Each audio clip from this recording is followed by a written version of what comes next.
Hello again, and welcome to Owl After Dark. Tonight, we invite you to shrink down, far down, until a single blade of grass arches over you like a towering tree. The world has changed. Pebbles now feel like boulders, dewdrops shimmer like crystal lanterns, and the scent of soil is suddenly enormous. You are now in the realm of ants. Their world lies hidden just beneath our feet. It's ancient, it's vast, and, believe it or not, it's remarkably organized. And tonight, we'll spend a full day in it. Perhaps you've seen them in passing, little lines of determination across your patio stones, carrying objects that are 3, 4, sometimes 5 times their own body weight. And maybe you've wondered, what are they doing? Where are they going? Why so serious? Tonight, you'll find out. We'll begin by following the soft, rhythmic beat of daily ant life. A life of tunnels and teamwork, crumbs and quarrels, sun-warmed soil and pheromone trails. Then, we'll explore the stranger side of things, mysterious underground empires, ancient ant mummies, and fungus farms. After that, we'll slip into the more elite chambers of the colony, where not all ants are created equal. And finally, we'll look at ants through our own human lens, how they've inspired us, confused us, and sometimes moved into our kitchens without asking. So now, take a deep breath. Let your muscles soften. Let the day's noise drift away like a forgotten breadcrumb. And imagine yourself in the quiet company of ants. Tiny, focused, patient, and just a little bit absurd. Imagine yourself in a quiet field. The grass is tall, the breeze gentle. The sun is just beginning to warm the surface of the soil, and the dew still clings to leaves like pearls on a spider's necklace. Now, go smaller, much smaller, down past the roots, past the beetle napping under a leaf, past the worm still groggily turning in the damp soil. There, at the base of a tiny hill of earth, almost invisible to the human eye, is the entrance to an ant colony. And this is where our story begins. Inside the nest, the air is cool and still. The tunnels are smooth, having been polished by thousands of tiny feet. Each corridor curves gently, winding like lazy rivers into wider chambers. It smells of soil, of bark, and, very faintly, of formic acid, which is, as you may come to learn, sort of the ant equivalent of strong coffee and pepper spray, comforting in a weirdly professional way. The colony is stirring. As the warmth of the day seeps into the earth, the workers begin to emerge. Slowly at first. There's no bell, no morning alarm, just a shared instinct, a sort of internal clock, or maybe the ant version of group chat. Out they come, antennae twitching, legs flexing, preparing for another long day of, well, doing absolutely everything. There are no slackers in an ant colony, no coffee breaks, no casual Fridays. Everyone has a job, and if they don't, they'll get one very soon. For ants, even loafing is scheduled. The foragers are the first to leave.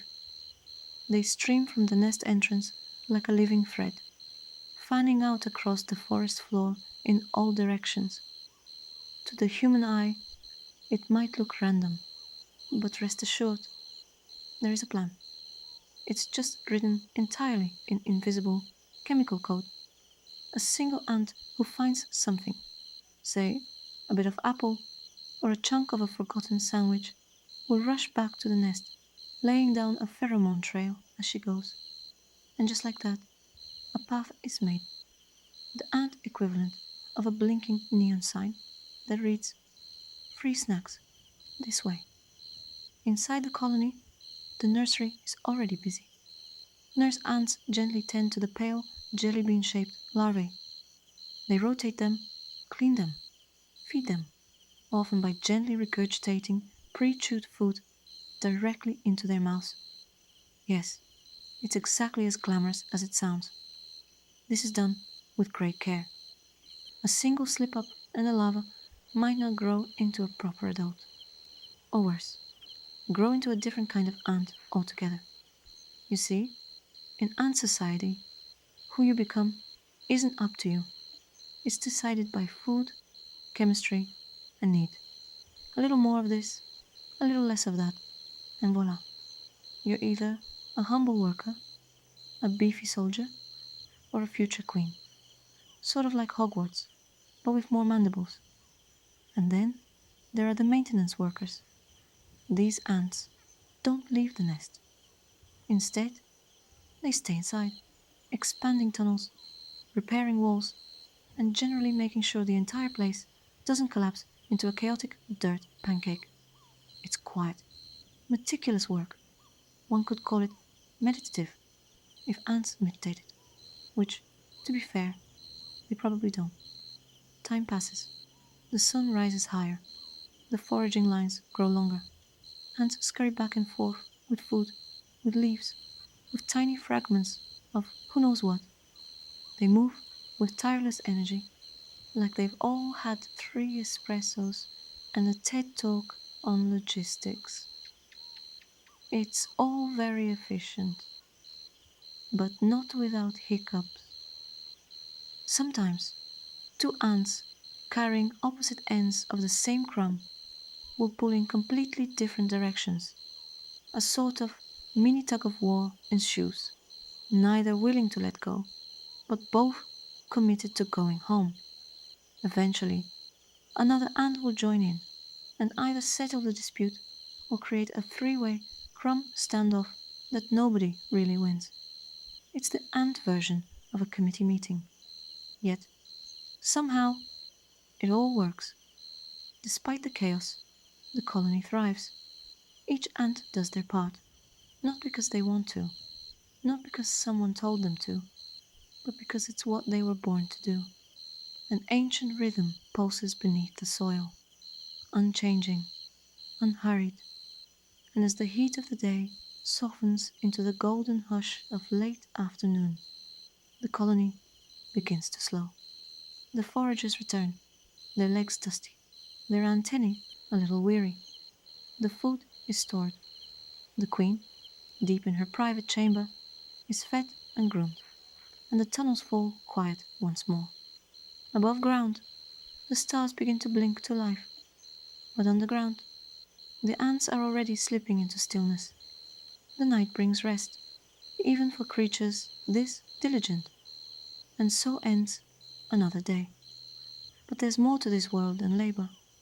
Hidden deep within this soil, and even deeper within history, lie ancient secrets and miniature mysteries. Whenever you're ready, we'll explore them next. Beneath the soil, behind the everyday movements of mandibles and tiny feet, lies something older, stranger, and in its own way, quietly profound. Ants are not just busy, they are ancient. They've walked this earth for over 100 million years, longer than humans, longer than cats, longer even than flowers. Their story began when dinosaurs still thundered above them, oblivious to the silent multitudes below. And from the very beginning, ants have built civilizations. Not civilizations in the way we might imagine. No scrolls, no grand monuments, unless you count a particularly large pile of dirt, and no written records. But within their soil-choked corridors lie the echoes of culture, patterns, rituals, long-established systems, passed down not through storytelling, but through behavior, timeless, instinctive, and oddly elegant. Let's begin with their architecture. Ant colonies, though invisible from above, are feats of structural genius. If you could peer inside, you'd find a labyrinth of chambers, some for nurseries, some for food storage, others for specialized tasks. There are ventilation shafts, drainage slopes, even traffic management zones, where ants pause politely to let others pass. Though polite is relative. It's more like a quick antenna bonk and a shuffle.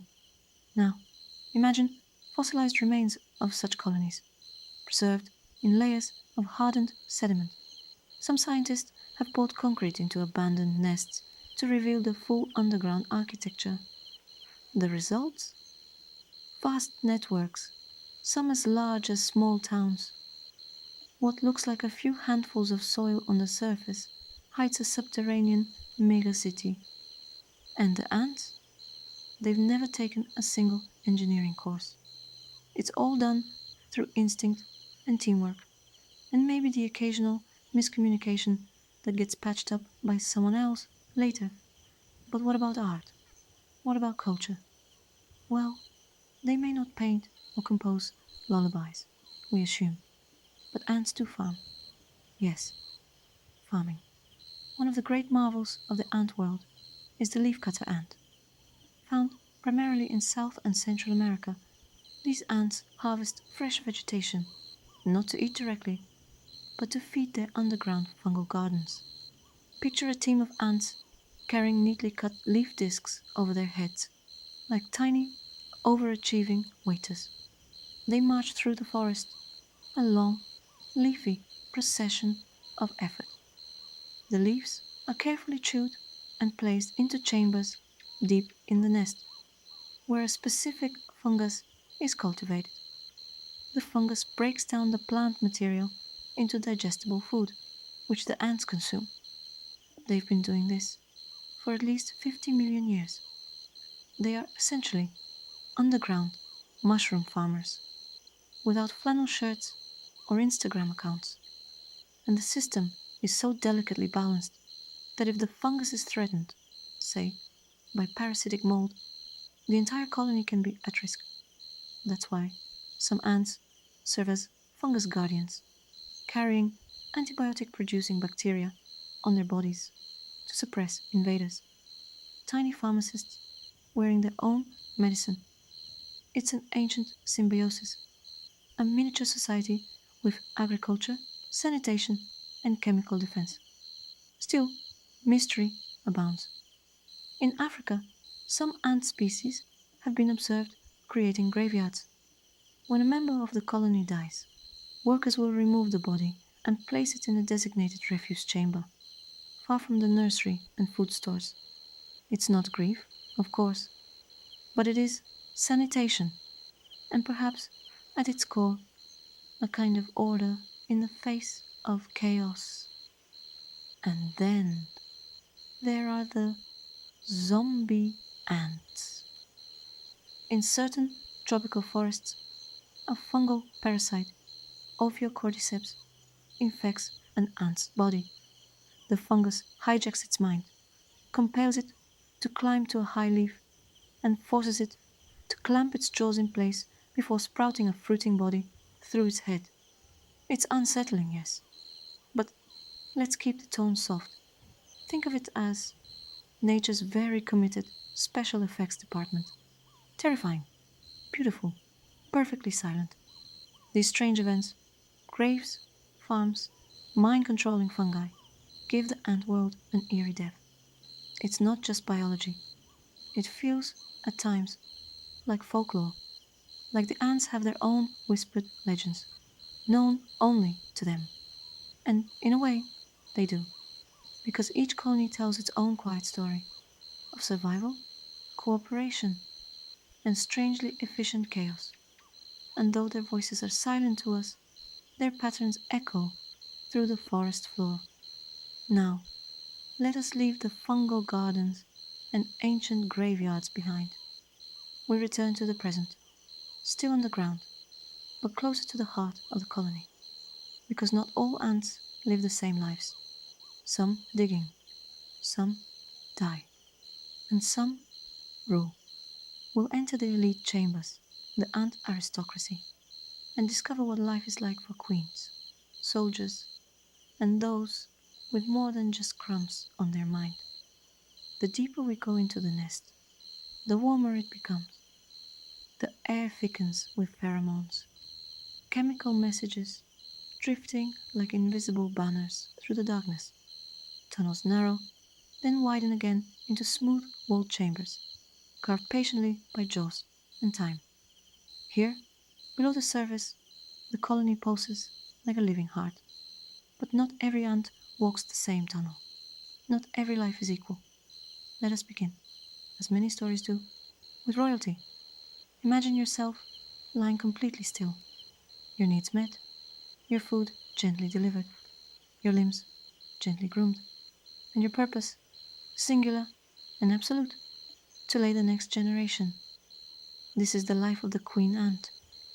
Regal, but not in the jeweled, throne-sitting kind of way. No velvet robes, no golden crown, just a distended abdomen and an egg-laying schedule that would exhaust even the most enthusiastic parent. She is not lazy. Oh no, she is productive. Some queens lay hundreds of thousands of eggs in their lifetime.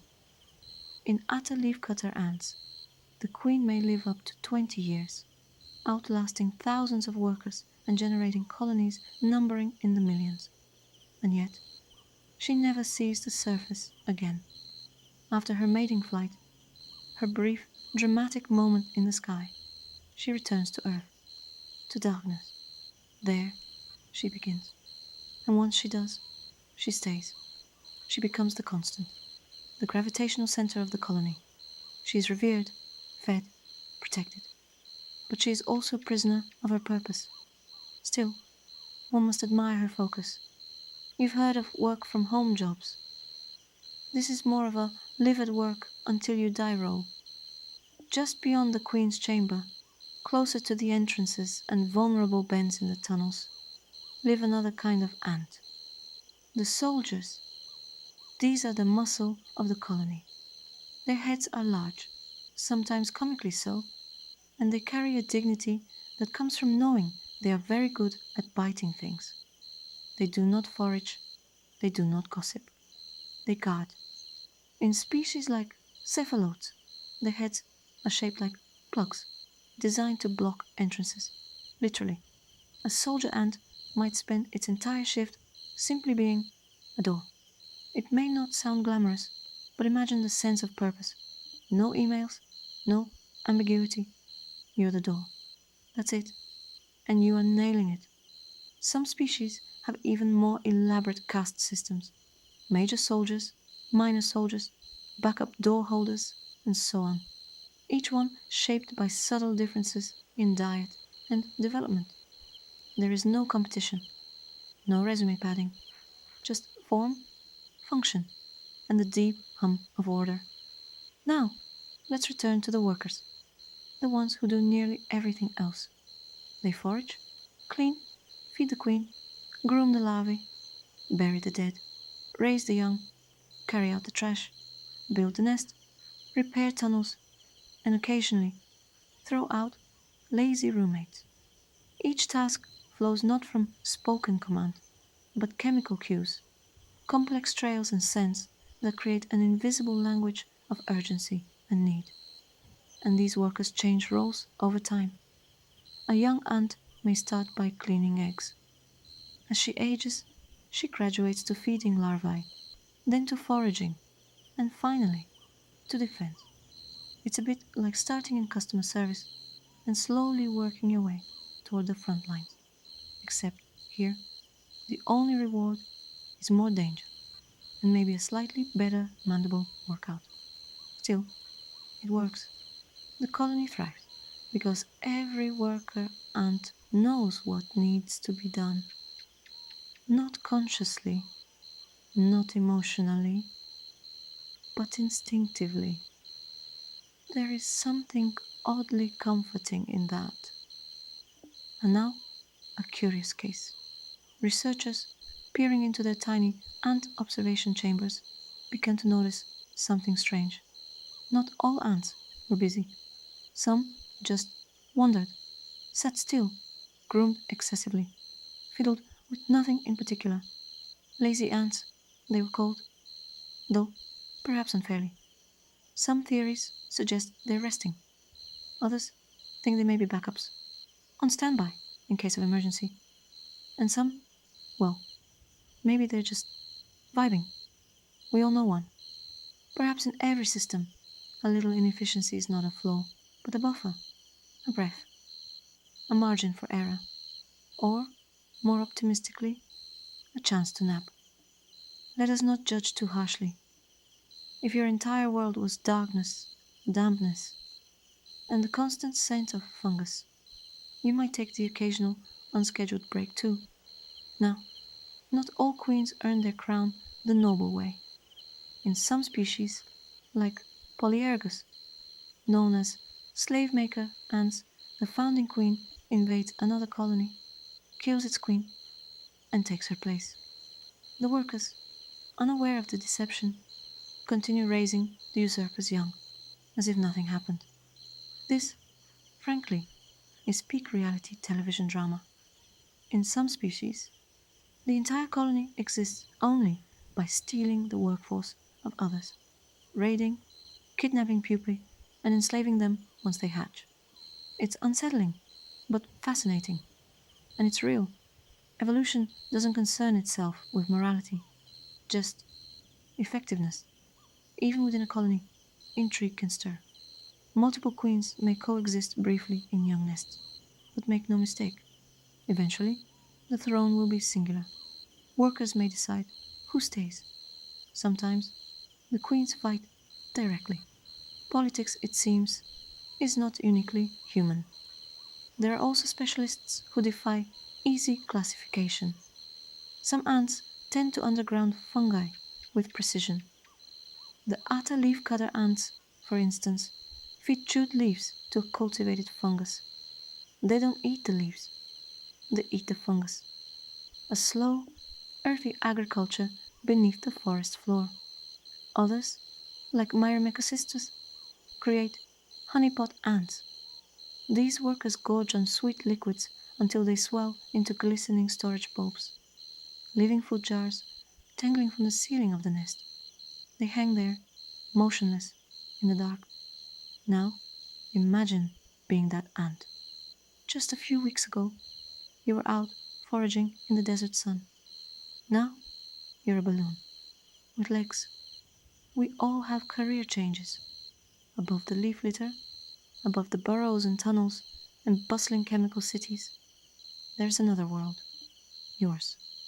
A world filled with light switches, coffee cups, laundry baskets, and curious rectangles that glow well into the night.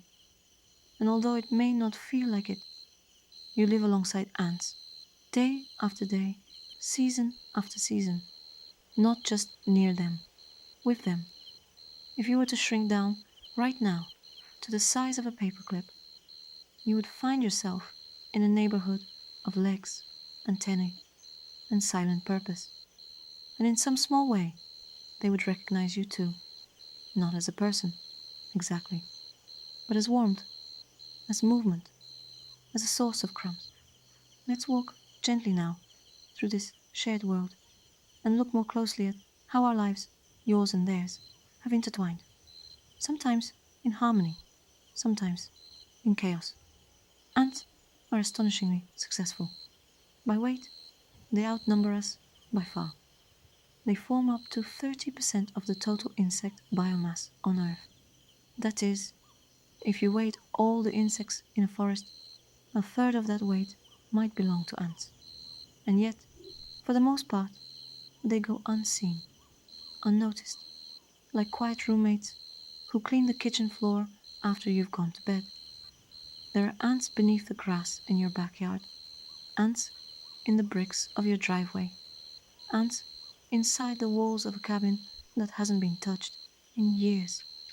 There are ants in desert dunes, where the sand burns beneath the sun, ants in the canopy, sipping from the broken stems of trees, ants crawling beneath glaciers, in alpine meadows, in the wind-blown grass of distant islands. There are ants so small they fit inside the hollow of a bee's nest, and ants so large that their footsteps can be heard if you are also an ant. In the kitchen of a hut or the wall of a skyscraper, they're there. You can seal your home. You can spray your sprays. But The ants are already inside. They always were. It may seem strange to think of ants as teachers. They do not write books. They do not build cathedrals. They do not sing, or at least not in any way we hear. And yet, they've taught us.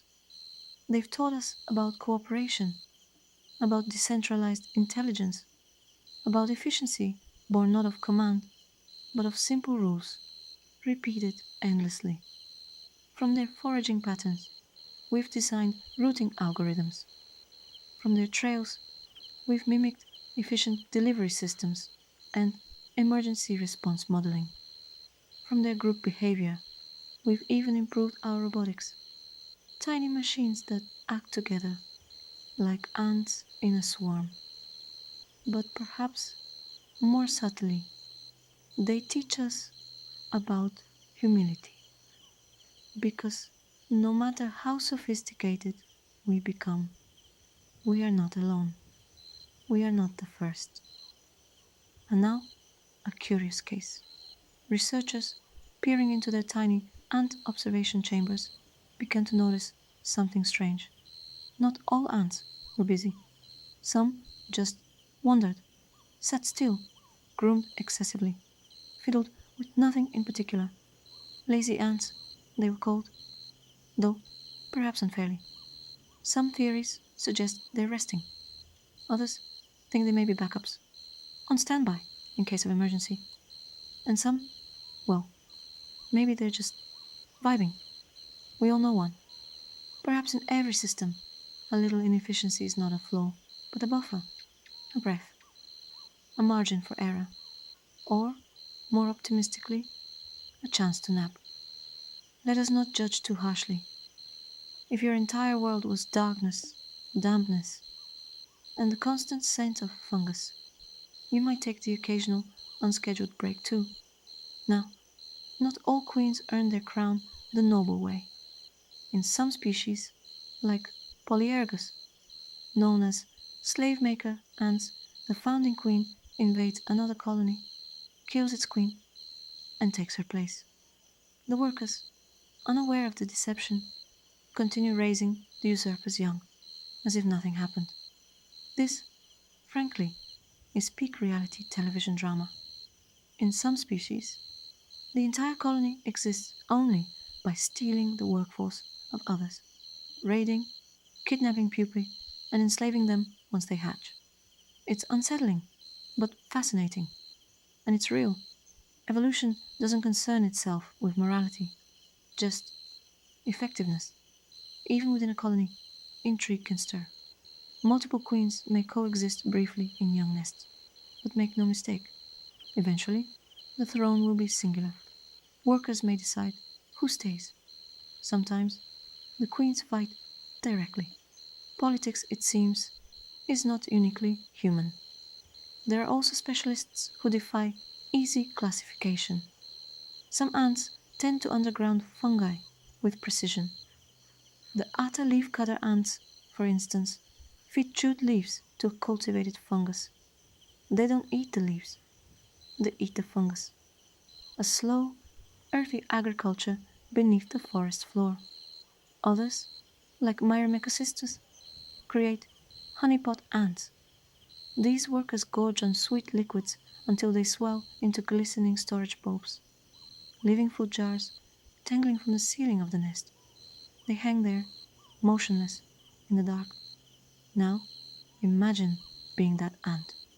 Just a few weeks ago, you were out foraging in the desert sun.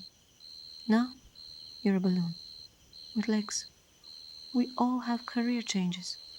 Above the leaf litter, above the burrows and tunnels and bustling chemical cities, there's another world, yours. A world filled with light switches, coffee cups, laundry baskets, and curious rectangles that glow well into the night. And although it may not feel like it, you live alongside ants, day after day, season after season, not just near them, with them. If you were to shrink down right now to the size of a paperclip, you would find yourself in a neighborhood of legs, antennae, and silent purpose. And in some small way, they would recognize you too, not as a person, exactly, but as warmth, as movement, as a source of crumbs. Let's walk gently now through this shared world and look more closely at how our lives, yours and theirs, have intertwined, sometimes in harmony, sometimes in chaos. Ants are astonishingly successful. By weight, they outnumber us by far. They form up to 30% of the total insect biomass on Earth. That is, if you weighed all the insects in a forest, a third of that weight might belong to ants. And yet, for the most part, they go unseen, unnoticed, like quiet roommates who clean the kitchen floor after you've gone to bed. There are ants beneath the grass in your backyard, ants in the bricks of your driveway, ants inside the walls of a cabin that hasn't been touched in years. There are ants in desert dunes, where the sand burns beneath the sun, ants in the canopy, sipping from the broken stems of trees, ants crawling beneath glaciers, in alpine meadows, in the wind-blown grass of distant islands. There are ants so small they fit inside the hollow of a bee's nest, and ants so large that their footsteps can be heard if you are also an ant. In the kitchen of a hut or the wall of a skyscraper, they're there. You can seal your home. You can spray your sprays. But the ants are already inside. They always were. It may seem strange to think of ants as teachers. They do not write books. They do not build cathedrals. They do not sing, or at least not in any way we hear. And yet, they've taught us. They've taught us about cooperation, about decentralized intelligence, about efficiency born not of command, but of simple rules, repeated endlessly. From their foraging patterns, we've designed routing algorithms. From their trails, we've mimicked efficient delivery systems and emergency response modeling. From their group behavior, we've even improved our robotics, tiny machines that act together like ants in a swarm. But perhaps more subtly, they teach us about humility. Because no matter how sophisticated we become, we are not alone. We are not the first. And we are not above complexity simply because we have thumbs. In many ways, ants are the quiet mirror of civilization, not ours, but another, older, simpler, and somehow more enduring. Now, of course, admiration has its limits, especially when one discovers a parade of ants in the sugar bowl. It always starts the same. One scout, bold and hungry. She finds a flake of something sweet, jam, perhaps, left carelessly on the counter. She returns to the colony, dropping pheromone like confetti behind her. Others follow, then more, and suddenly a silent tide has swept through your kitchen, claiming it like a tiny empire. And so begins the campaign. You wipe the trail, you lay traps, you Google things like natural ant deterrence at 2:11 a.m. Some swear by cinnamon, others peppermint oil. One man tried coffee grounds, another drew a chalk circle and whispered threats. Still, the ants come. In truth, they are not invading, not in the human sense. They're just expanding, following scent, searching for calories in a harsh world. To them, your cabinet is not private property. It's a very large hollow tree full of delightful, sugary sap. They don't mean to be rude. Still, we fight back. But maybe, as you dab the counter with vinegar, you can find a flicker of amusement, this ancient, domestic rivalry. One species with nuclear power, one with mandibles and optimism. It's not a fair fight, but neither side is giving up. Long before Wi-Fi and Wi-Fi passwords, humans noticed ants. Aristotle called them political creatures. The Quran contains a passage where an ant wants her sisters to flee before Solomon's army approaches. In Hinduism, ants were associated with diligence, with rebirth, with the connection between life and earth. And in countless folk tales, from Africa to Europe to the Americas, ants serve as the diligent underdogs, clever, collaborative, never wasteful. Some believe they bury their dead out of respect. Some say they whisper warnings underground. These are not scientific truths, perhaps, but they tell us something about our fascination.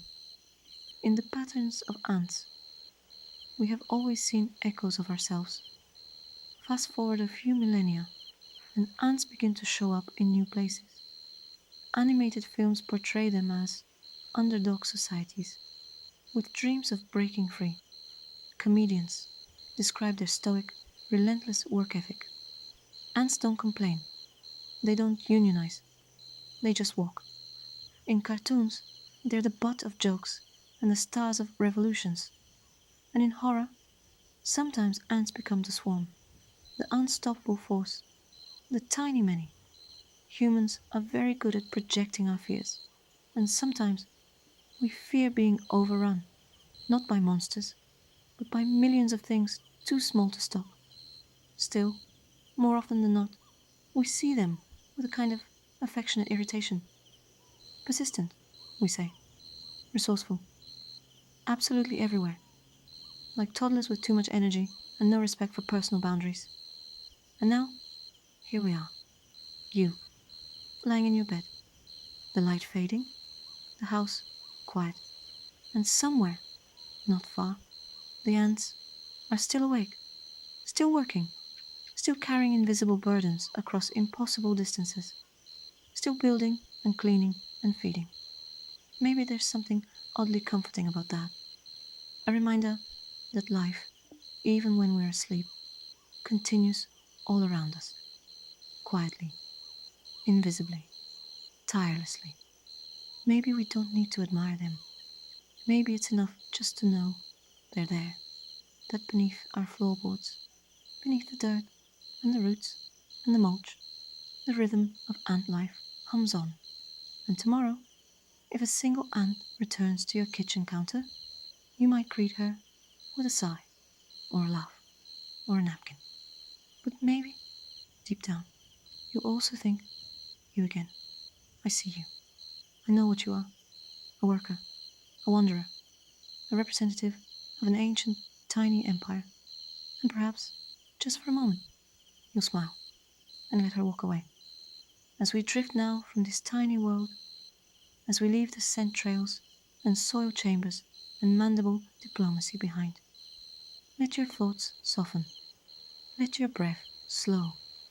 You are not underground. You are not foraging. You are safe and still and warm. The ants will carry on their ancient business, but you may rest. And now we come to the end of our journey, a journey that took us downward beneath the forest floor into the narrow tunnels of a colony that has been living, growing, and thriving without fanfare for millions of years.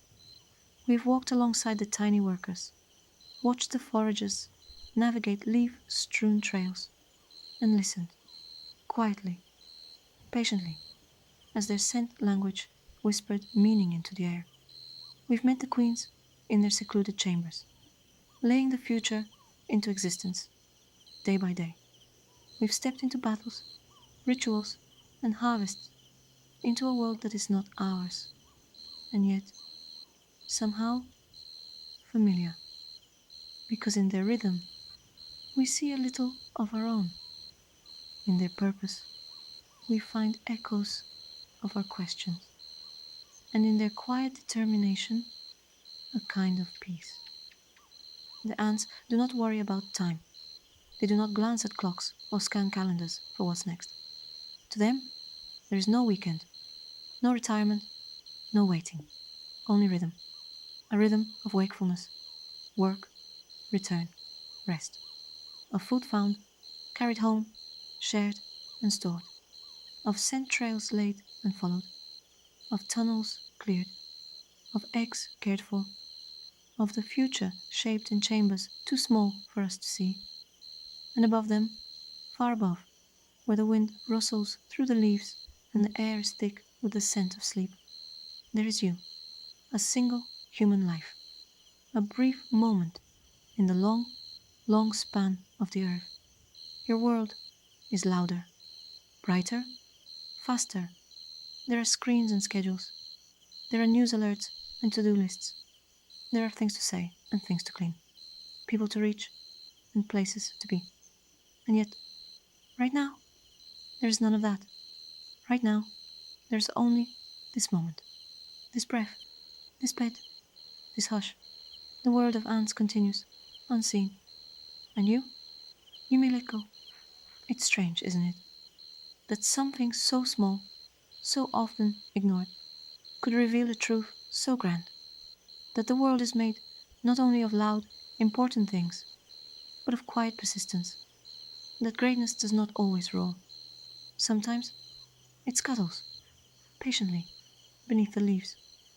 We are not so different from ants. We seek shelter, we build homes, we tend to others, we get lost, and we find our way again. And just like them, we need rest, not just the absence of motion, but true rest, the kind that wraps around you like moss, that lowers your heart rate, softens your limbs, and lets your thoughts float like leaves on water. So now, gently, set aside the tunnel of thoughts. You've traveled enough for tonight. There are no more trails to follow, no more questions to answer, no more crumbs to chase. Let your thoughts grow slower, like dusk, deepening into night. Let the silence gather around you, warm and steady. Let your muscles loosen. Let your breath fall into its own small rhythm. And if your mind wanders to a colony somewhere, humming beneath a log, or to a single ant on a mission far from home, let it wander gently. Let it loop and spiral like a forager's in the dark, content to follow the scent. There is no hurry. No one is waiting for you to finish thinking. You are allowed to drift. Perhaps tomorrow you'll notice a single ant making its way across the pavement. Just one, tiny, focused, unfazed by the vastness of the world above. And maybe, just maybe, you'll pause. Not long, just a moment, long enough to wonder what stories live beneath your feet, what quiet lives are unfolding beside your own. And then you'll smile, not because you understand it all, but because, in some small way, you've already visited. You've walked the tunnels, you've listened to the rhythm, and now you rest. The world of ants goes on, and you drift into dreams, soft and slow. Sleep well, little traveler. You are safe now. You are still. You are home.